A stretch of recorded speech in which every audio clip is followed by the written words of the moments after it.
This is a Let's Talk Church Safety and Security microsode with your host, Paul Buckner. Hey, She Dogs. So I've got an analogy for you. I'm a big history buff, and I was studying some historical things about ancient fuel sources and stuff. I'm weird, I know. But I love history, and I was looking at how people take things like wood and make it more efficient. And so you would produce charcoal. And activated charcoal has a lot of uses. You can use it to purify things. They actually still use it in emergency rooms to flush the toxins out of people's systems. Thousands of years ago, they understood that different types of charcoal were good for removing different things. But also, when you take charcoal and you produce charcoal in an environment, you take the charcoal into an area with almost no oxygen, you have a fire, it burns for days, and then what's left is the best part of the wood for doing whatever it is you're trying to do. It's lighter to transport, it burns hotter, and it can last longer depending on the wood and all that good stuff.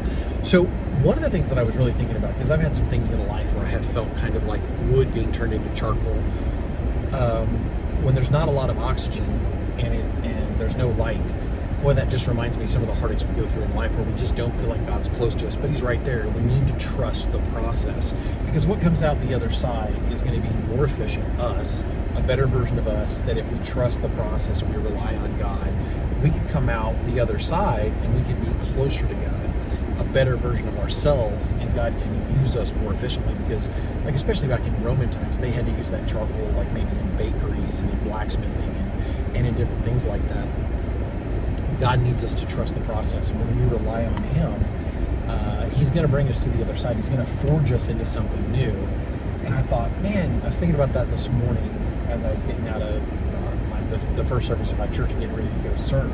There's so many things in life where we just got to trust the process and realize that God has a plan. So hopefully that ministers to you. It did to me that sometimes in life, you know, we hear these things about being forged and created into a blade or something like that. Sometimes we're there as a fuel source for other things, that God's using us to sharpen other people, so to speak. I literally have been in environments where I feel like the thing that was happening, coming out the other side of it, it really didn't grow me, but I had somebody turn to me and go, wow, I just saw you trust God through this incredibly painful situation and come out the other side, and you never wavered in your faith. Trust me, I wanted to.